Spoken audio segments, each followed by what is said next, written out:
So guidance of children is in the hands of Allah. And I agree, many families were blessed with children and progenies who passed down the baton of knowledge from generation to generation. Some families were blessed like that. The family of Imam Ahmad, family of Imam Abu Hatim al-Razi, the family of Mandah al-Asbahani, Taymiyyah al-Harrani, generations upon knowledge. Family of al-Iraqi, al-Subki, and others. Families of scholarship that just passed down the baton of knowledge from one generation to another. But many families of scholarship, if not most families, they weren't blessed with this. And that should restore some comfort to our hearts, as Imam Maliki said. For example, the great Imam of Hadith, Shu'bah, he had a son called Sa'd, meaning happiness. And his father would encourage him to learn from the local Imam, Hisham al-Dastuwa'i. But Sa'd's response would be, I want to tend to my birds today. اليوم أريد أن أرسل الحمام. I want to play with my birds today. I don't want to study. So his father, he would say, سميت بني سعدا فما سعد ولا أفلح. I called my son Sa'd, meaning happiness. However, he did not end up being a happy person, nor was he successful.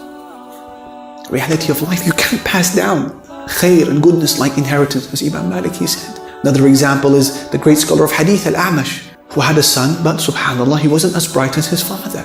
Al-A'mash sent his son once to go and buy him a clothesline. So he said, Dad, how long should the line be? He said, 10 cubits.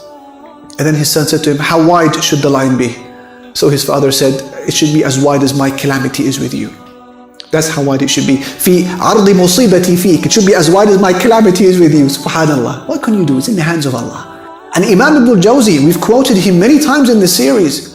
The great Imam, Abu al-Faraj, he had a son called Ali. And he followed his father's footsteps for a short while before then turning to laziness and recklessness and bad companionship and sins.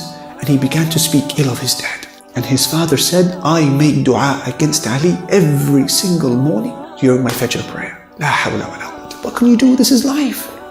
يُخْرِجُ الْحَيَّ مِنَ الْمَيِّتِ وَيُخْرِجُ الْمَيِّتَ مِنَ الْحَيِّ. As Allah said, He brings the living out of the dead and He brings the dead out of the living. This is how it is.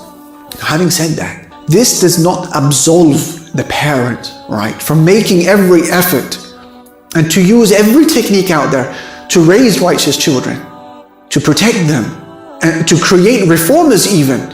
And even particularly in our times today, when the alternative to the Islamic lifestyle is the glorified status quo. You have to take every technique and not rely upon what Imam Malik and his like said, we can't pass it down. That's a valid statement to give solace if and when the children may go astray. But there are techniques.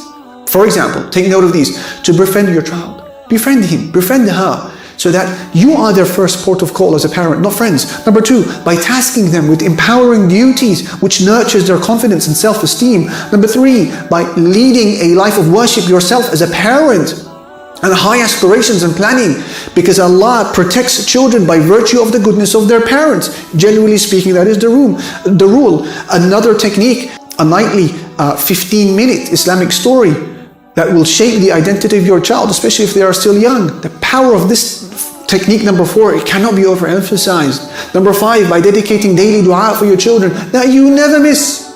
These are some of the techniques that we can employ when we ask Allah to give us righteous children.